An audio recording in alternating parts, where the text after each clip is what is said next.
Oman জুড়ে লাখ লাখ টাকা নগদ অর্থ জেতার লোভ দেখিয়ে পাতা হচ্ছে ফাঁদ। লোভে পড়ে সে প্রতারণার জালে পা দিচ্ছেন প্রবাসী সহ মোবাইল ফোন গ্রাহকরা। বিশ্বাস করে ওটিপি, নিজের ব্যাংক ও ব্যক্তিগত তথ্য দিয়ে দিচ্ছেন অনেকেই।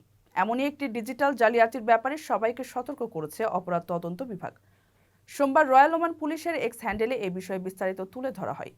ওমানে বর্তমানে ডিজিটাল প্রতারণা ভয়াবহ রূপ নিয়েছে, যাতে প্রধান টার্গেট করা হচ্ছে স্বল্প শিক্ষিত এবং অসচেতন প্রবাসীদের।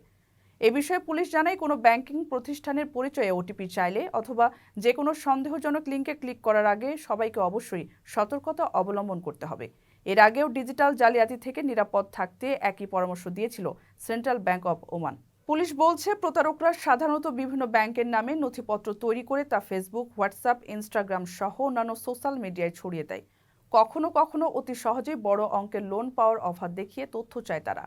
একবার জিজ্ঞাসিত তথ্য দিয়ে দিলে প্রতারক দল সেই তথ্য ব্যবহার করে সংশ্লিষ্ট ব্যাংক অ্যাকাউন্ট থেকে অর্থ হাতিয়ে নেয়।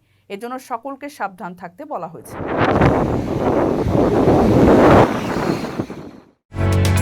ওমানের সেরা রেট দিচ্ছে বাংলাদেশি প্রতিষ্ঠান গালফ এক্সচেঞ্জ। প্রিয়জনকে টাকা পাঠাতে আজই আসুন আমাদের যে কোনো ব্রাঞ্চে অথবা কল করুন স্ক্রিনে দেয়া নাম্বারে। গালফ এক্সচেঞ্জ, বাংলাদেশিদের প্রিয় এক্সচেঞ্জ।